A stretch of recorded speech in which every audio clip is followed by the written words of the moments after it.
본문은 여호수아서 21장입니다.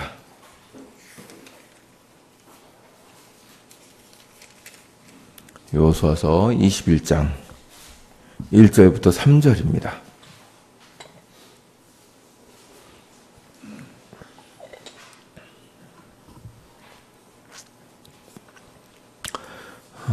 구약성경 제가 가진 성경으로 350면입니다.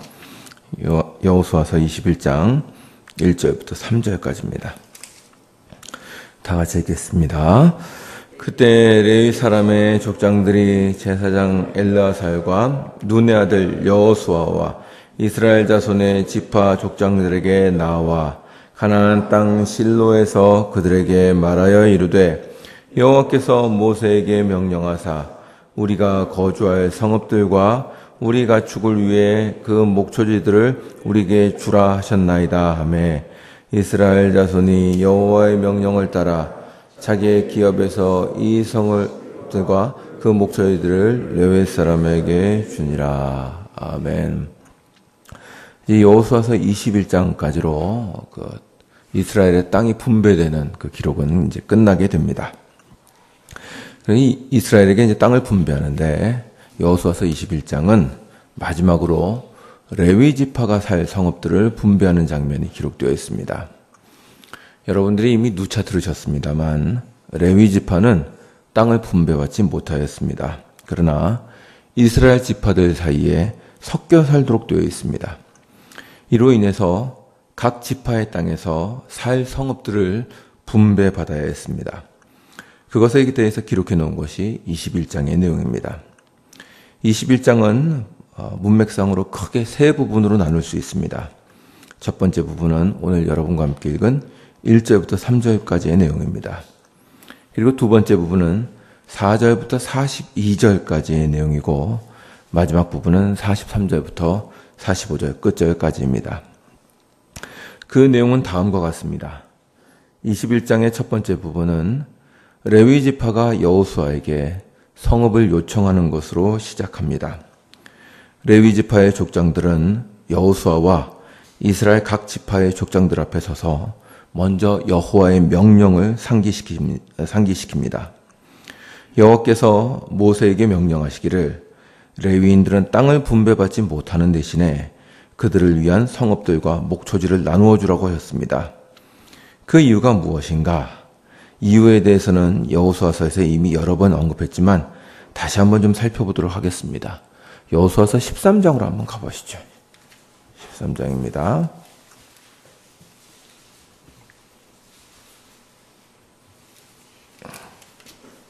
여호수아서 13장 33절입니다.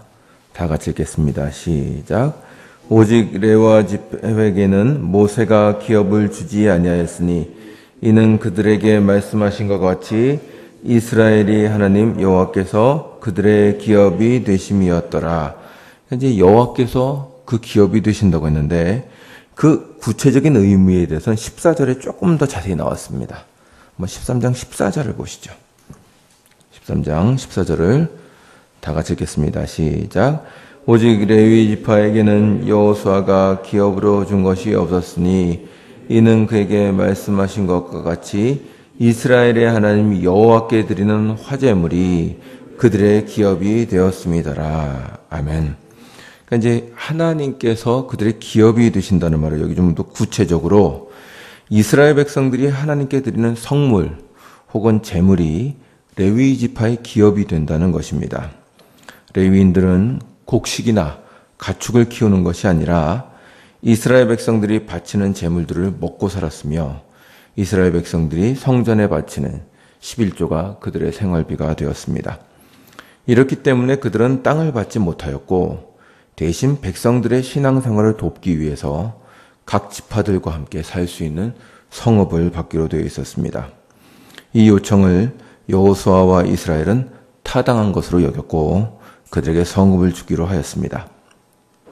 그리고 요청대로 레위 사람들에게 성읍을 나누어 줬다고 하는 것이 21장 4절부터 42절의 내용입니다. 이 본문을 보시면 크게 레위 자손의 세 가문이 기록되어 있습니다.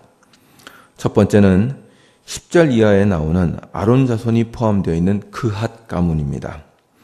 그핫 자손 중에서도 먼저 아론 자손에게 배당된 성읍이 나오고 그 다음에는 아론 자손을 뺀 남은 그핫 자손이 받은 성읍들이 나옵니다.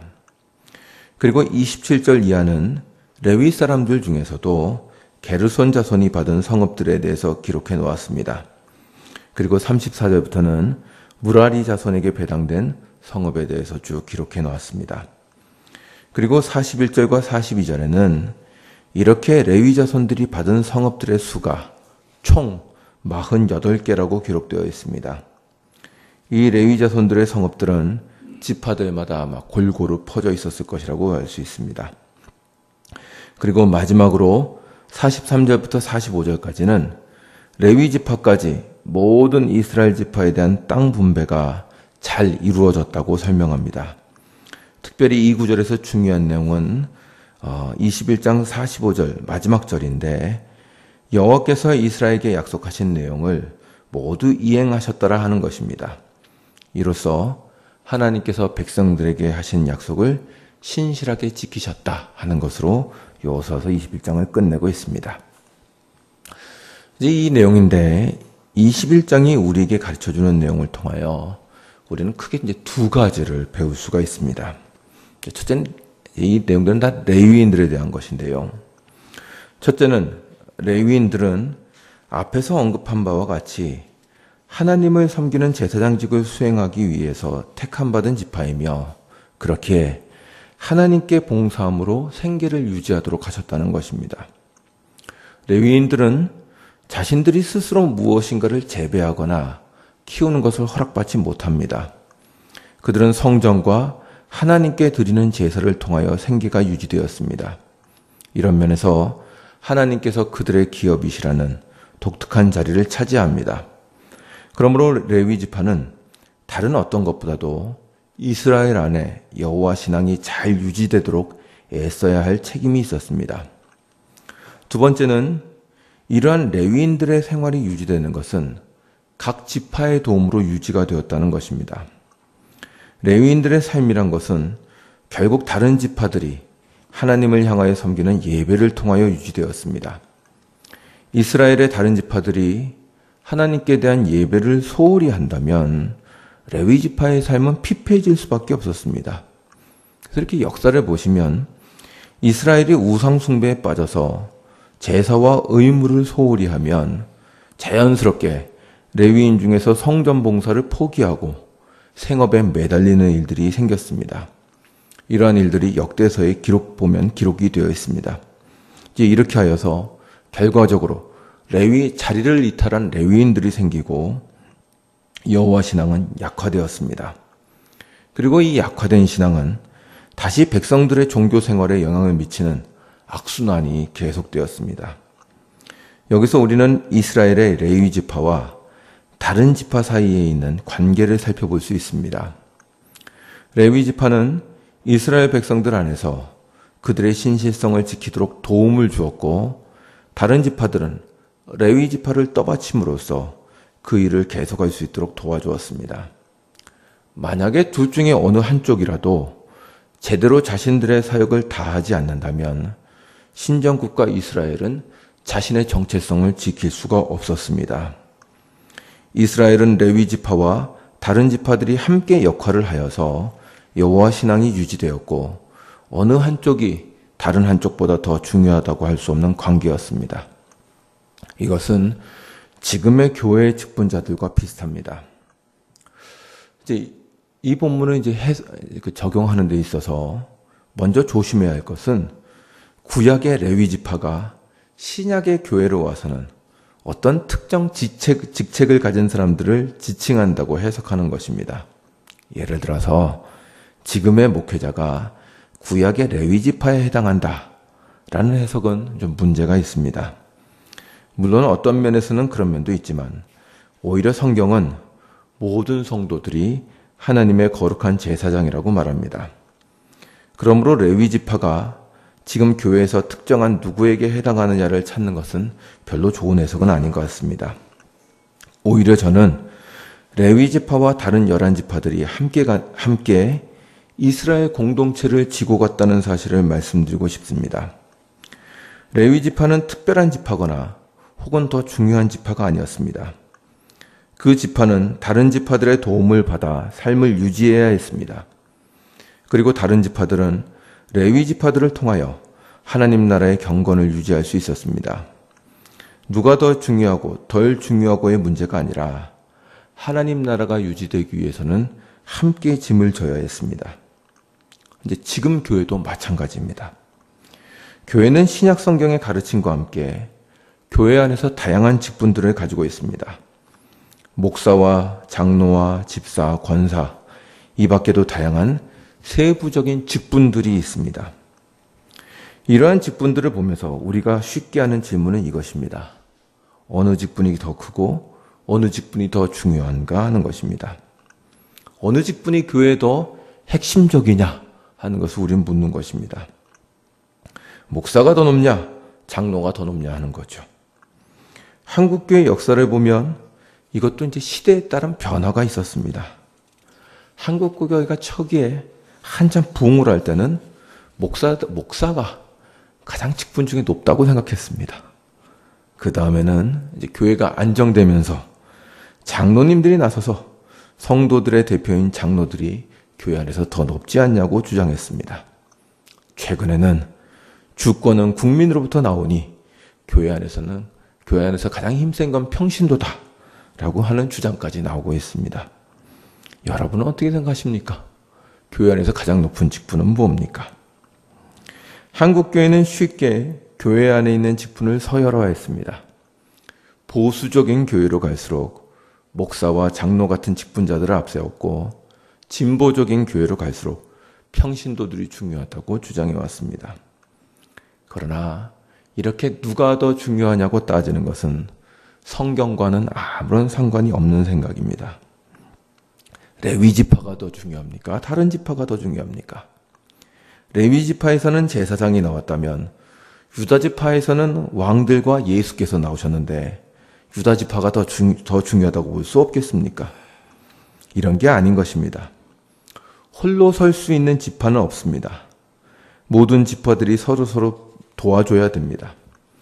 레위 지파는 다른 지파들을 위해서 존재하고 다른 지파들은 레위 지파를 돌봐줘야 합니다.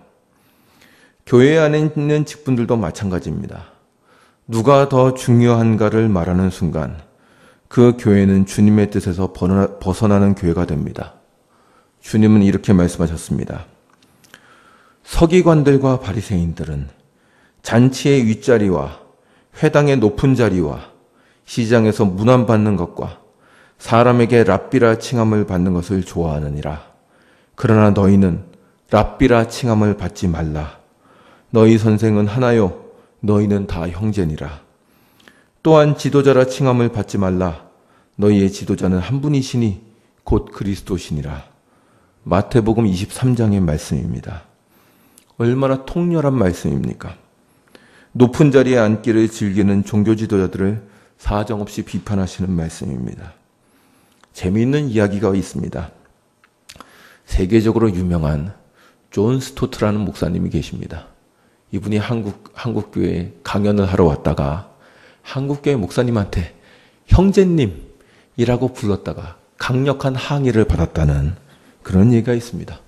목사를 형제라고 불렀다고 해서 그 한국교회 목사님이 이 존 스토트 목사님한테 항의를 했다는 것입니다. 참 그 얘기를 듣고 창피했습니다. 우리의 스승과 지도자는 한 분뿐입니다. 그리스도십니다. 그렇다면 모든 직분을 없애라는 말인가? 지금 그 말씀을 하시는 것은 아닙니다. 초대교회 때부터 직분은 존재했습니다. 그러나 이 사실을 잊어서는 안 됩니다.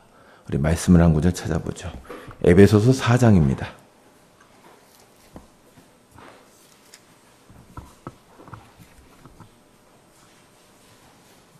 에베소서 4장 11절입니다.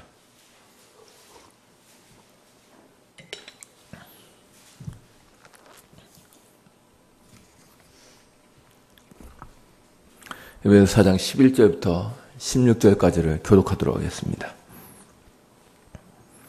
제가 먼저 11절 읽겠습니다.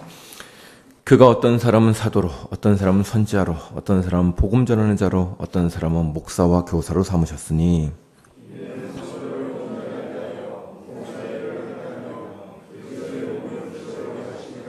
우리가 다 하나님의 아들을 믿는 것과 하는 일에 하나가 되어 온전한 사람을 이루어 그리스도의 장성한 분량이 충만한 데까지 이르리니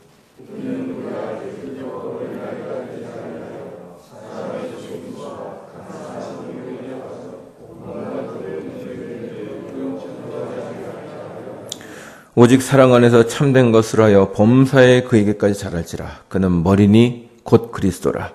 그에게서 온몸이 각마디를 통하여 도움을 받음으로 연결되고 결합되어 각 지체의 분량대로 역사하여 그 몸을 자라게 하며 사랑 안에서 스스로 세우느니라.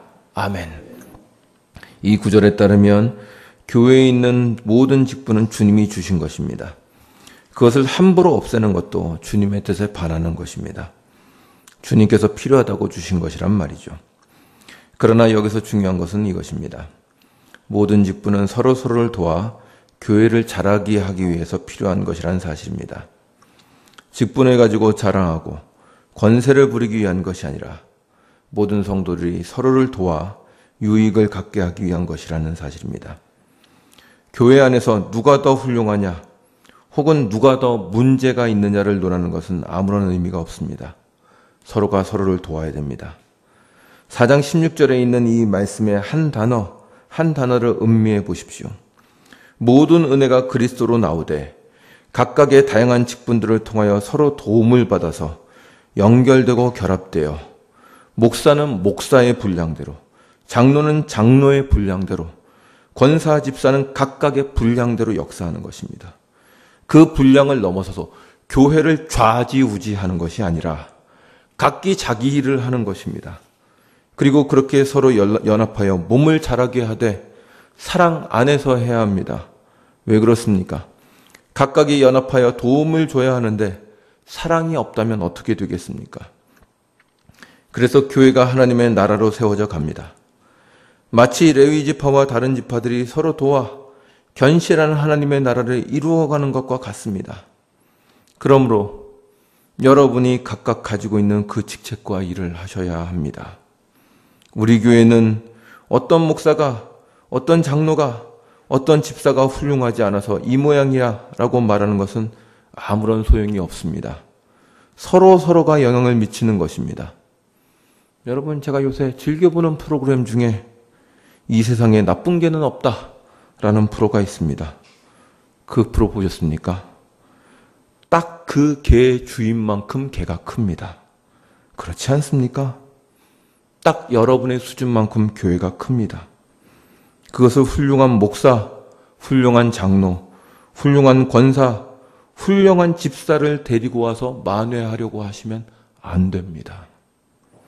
서로 같이 크는 것이기 때문입니다. 교회가 못 큰다고 생각되시면 나 때문이다 이렇게 생각하시면 맞습니다. 여러분, 이 공동체의 신비를 이해하십시오. 여러분이 어느 공동체에 몸을 담는 순간 여러분은 그 공동체로부터 영향을 받고 또 여러분이 공동체에 영향을 주고 있는 것입니다. 그 영향이 크든 작든 서로 주고받고 있는 것입니다. 그래서 함께 자랍니다. 그러므로 여러분이 크시면 그만큼 교회도 크는 것입니다. 그래서 함께 자라갑니다. 가정도 마찬가지이고 사회도 마찬가지입니다.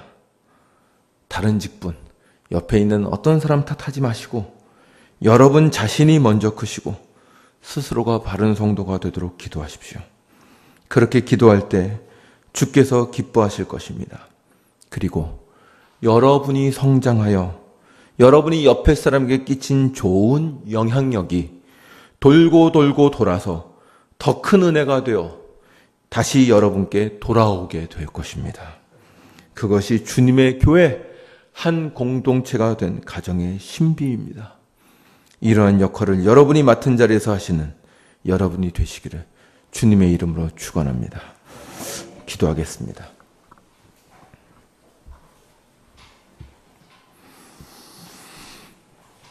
주님, 참으로 이스라엘 12지파가 서로를 도와 하나님의 나라를 이루어 갔던 것처럼 주님께서 다양한 사람들과 직분자들을 모아 교회 공동체를 이루게 하셨습니다. 주님 바라옵건대 참으로 우리가 각자 주님께서 주신 자리를 잘 지켜 우리 각자가 먼저 성장하게 해 줍시고, 내가 주로부터 받아 성장한 그 은혜가 내 옆에 사람에게 미쳐 더욱더 교회가 성장하며 모두가 함께 행복해지며 주의 거룩한 모습으로 자라가는 그러한 교회가 될 수 있도록 우리 교회와 각자에 있는 모든 교회를 은혜를 베풀어 주시옵소서. 남의 탓하지 말게 해 줍시고 내 자신을 먼저 돌아보아 내가 주 앞에 온전히 서 있는지를 먼저 살펴보게 하여 주시옵소서. 이러한 마음으로 우리 교회를 끌어가며 가정을 끌어가며 이 사회를 끌어갈 수 있도록 우리를 붙잡아 주시옵소서. 감사드리며 예수님의 이름으로 기도드리옵나이다. 아멘. 하늘에